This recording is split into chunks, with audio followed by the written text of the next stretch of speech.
ratchet pedal.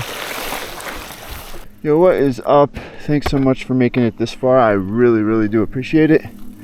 Today I'm going to talk about some bad habits that I see pretty frequently.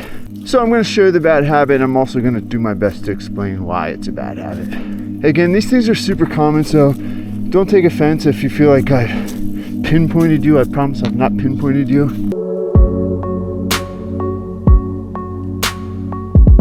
With all the follow cam footage, this first one's really apparent. So I call this one the turn signal. And essentially what a lot of people do when they ride is they feel like body bike separation is just in their knee. They feel like they're doing it right when they're taking a left-hand turn, for instance. They'll stick out their left knee, the turn signal, okay? If they're going right, they'll drop their right knee out. And everything else will kind of stay in line with the bike. And the bike will stay fairly upright. So they're riding into a turn and they just drop their knee out. You know, they might be hovering above the seat. They might even be seated.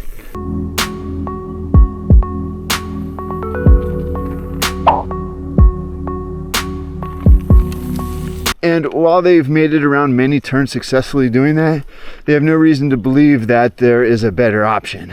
Hence, it becomes a habit. So why is this bad? Well, while you think in your mind you might be separating yourself from the bike, you're really actually locking your hips into the bike and into the forward line of the bike. And that's bad because we want to drive our hips around the turn. If we just drop our knee in, our bike still stands up high. In addition, our outside foot may not always be in the best position because with our left knee out, our right side foot will always be down and, you know, vice versa the other direction. And yes, there are times when your outside foot needs to be down. It's not 100% of the time. So by locking yourself into this position, you're limiting utilizing your body, your hips, and the lean of your bike to help you around this turn. Now let's take that upstairs and talk about the other bad habit I see in turning, and that is kind of the Moto GP lean, where you're just dropping your shoulders in, and again, your bike's fairly upright around the turn. And because you've dynamically moved your shoulders off the center of the bike and you're leaning into the turn, you feel as though that you are dynamically driving your bike around the turn. So you'll see a lot of people upright and they'll just lean their shoulders and push their right arm out like this. And what that does is it forces your bike to stand upright. And whether it's a flat turn or a berm, it's definitely not the most efficient way around the turn because your center of gravity, your body mass, isn't driving down through the center of your bike into your two contact points, your tires.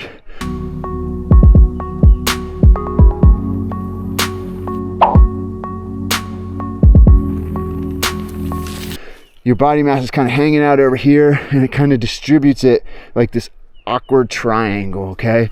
Where you're struggling to find that balance point. You're not driving that weight down, that consistent balance point through your bike. So proper turning is a whole new video that I'm working on right now. There's a lot involved and I'll break it down into the specific points. But for the point of this, and to help you correct your bad habit, focus on this. When you approach a turn, think about leaning your bike over and bringing your outside shoulder forward. That'll correct a lot of the bad habits with your upper body, okay? Next, your hips. You don't want to necessarily drop a knee, but you actually want to shift your hips and point your hips through the turn, as if you had a laser coming off your zipper, off your belly button, what other anatomy you want to envision. That laser is pointing straight through the turn, okay? And that laser is going to guide you around the turn. So, to simplify it here, we're going to lean our bike over. We're going to stick our, and this is a left-hand turn, we're going to stick our right hip out, point our knees and our hips through the turn, and we're going to look through the turn.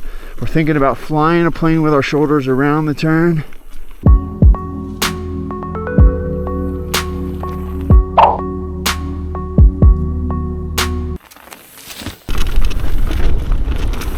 Woo-hoo.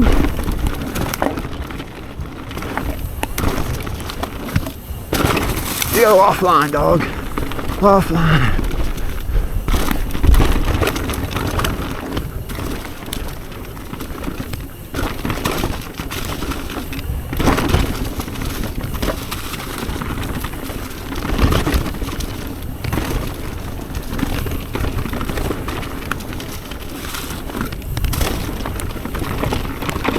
We're gonna lay off these berms, they look a little soft. Alright, apologize for the creak in my headset. I think it's a wee bit loose. Not enough that puts me in the danger zone, but if you hear Something that sounds like styrofoam. It's not in my pocket, it's in my headset. All right, this next one involves the style police, okay?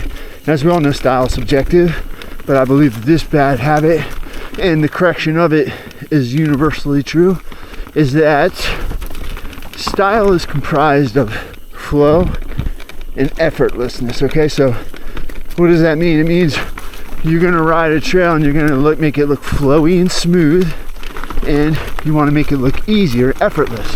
And then everything you do while doing that is good style, right? So where does the bad habit come into all this? You're probably wondering. Well, new riders, and I love the fact that when you start jumping, you learn how to do a little tweak, okay? That's super awesome. That's the first stage of progression. That little tweak builds so much confidence that'll be useful for you down your road for further tweaks and whips and tabletops and turn downs and bar cross ups and hooly wutsits and stanky legs, all that stuff. But the problem is, newer riders that just learn to do a little tweak get in the habit of solely relying on that tweak, and they apply it to everything, whether they have time to do it or whether it works with the flow of the trail and whether or not they make it look easy or not. In most instances, when you force something, it looks harder than it needs to be. Okay, so that's not style. So as I ride this, I'm just going to do the same tweak to the trail, completely ignorant and ignoring any of the flow of the trail. All right, so up here we're gonna have the ability to catch a little bit of air. Again, we're just gonna do the exact same tweak, regardless of what the trail calls for.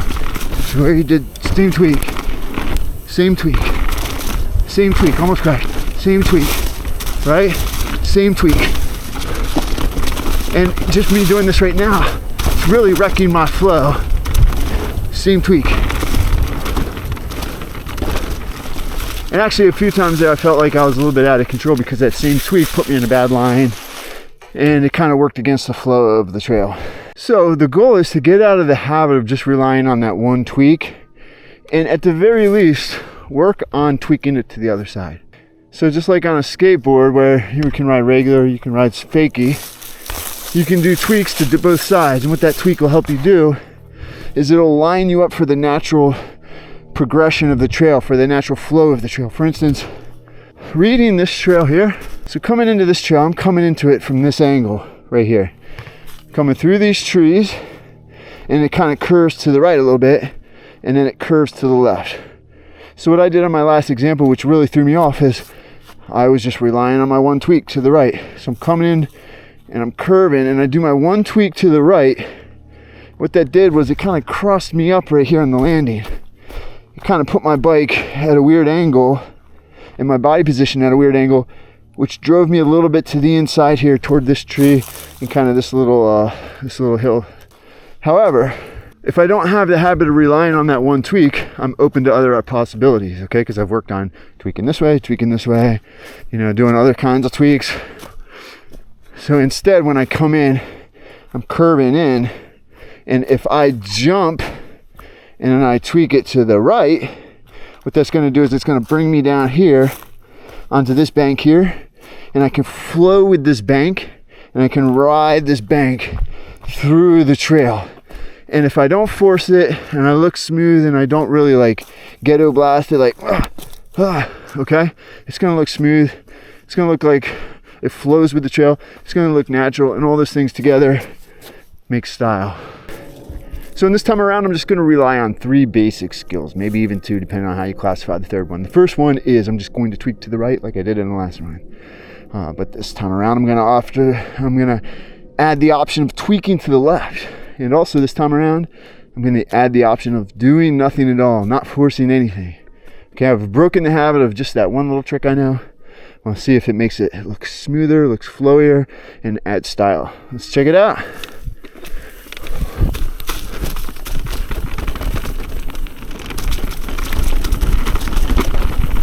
Okay, so here, so tweak that way, felt pretty good.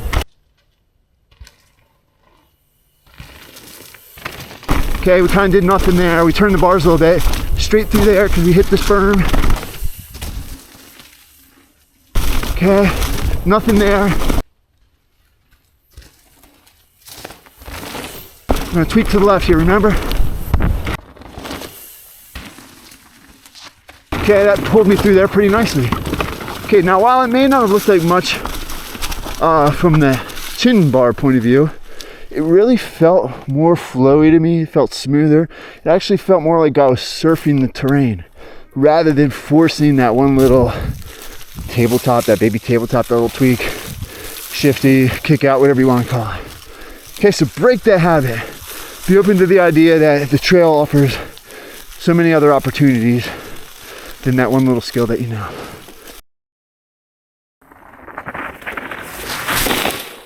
Immediately when you land, you lock your brake up and skid to a stop as soon as possible. I don't get it. I don't get what the hurry is to stop. You might say to yourself, well, it's just dirt. It's just a trail. It's going to get moved around. Skidding's not going to hurt anything.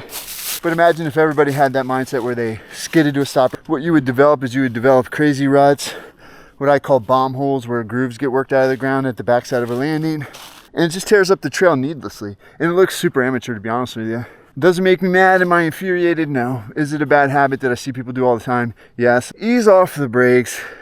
Come to a gradual stop. It might cost you 30 more feet, but it's not going to tear up the trail. Somebody's got to fix it over time. It looks bad. It just doesn't look cool when you do it. Imagine if you could do one little thing, a fraction of % of effort a day that showed respect to the universe. All that is just letting off the brake and not skidding to a stop. It's that easy. Or maybe it is a pet peeve of mine. I don't know. If you do it, don't take offense. Just know that it's a bad habit. It's needless. Where's the trail? Doesn't look too cool. All that jazz.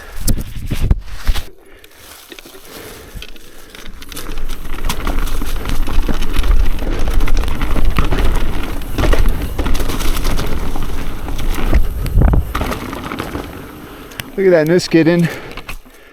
Came to a nice controlled stop, and it cost me 1, 2, 3, 5, 6, 7, 9, 10, 11, 12, 13, 14, 15, 16 feet. It was that easy. Let's discuss the next super common bad habit, and that is pushing forward to quote unquote clear a jump.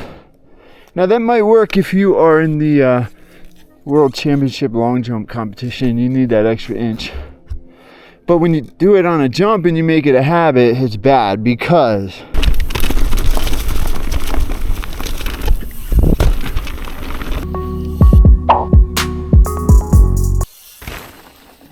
you're in no control when you land, when you push forward.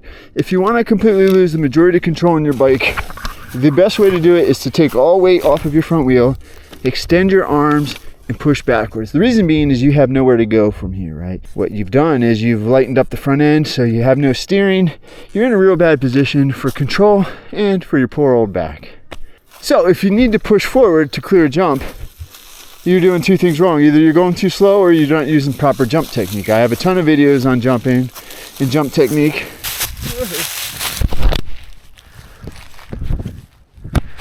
You put yourself in a position where you're not ready to handle what comes up next because you're not centralized on the bike. So technically you cleared it, but you didn't clear it with any type of control. So that is why that is a bad habit, and the sooner you break it, the better.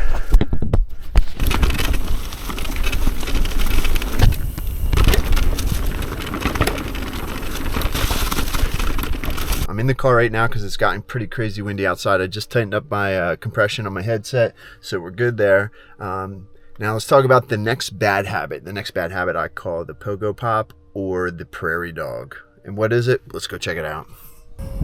So I see a lot of newer riders doing this that just build up the confidence to do drops and or small step downs. This is kind of their first go-to in technique. It's a super bad habit. I'll explain why.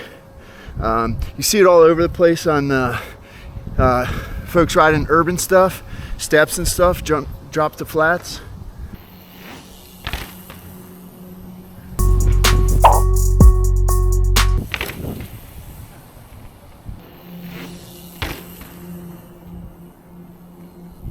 Yeah, that's the pogo pop.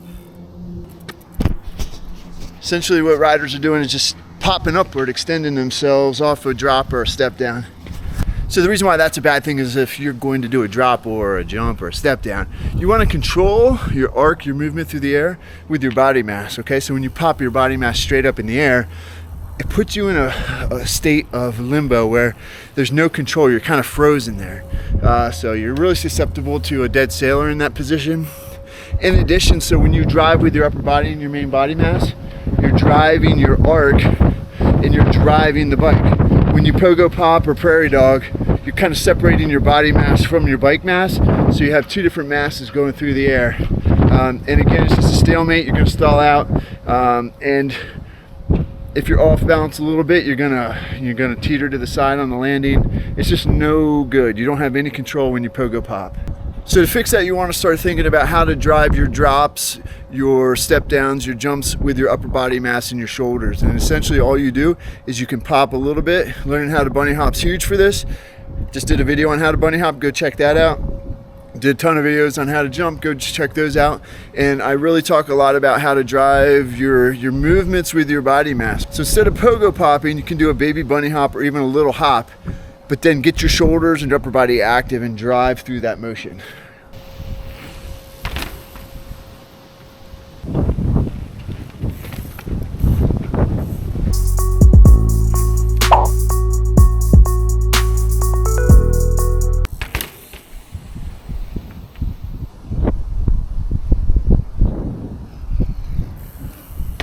So that probably could have been illustrated better on a bigger drop or a bigger set of steps, but I'm way too old to be dropping 6-7 steps to flat to prove a point. Yeah, so thanks for riding with me. Again, bad habits are easy to make, they're hard to break, so it's not entirely your fault. Just be aware of what your habits are.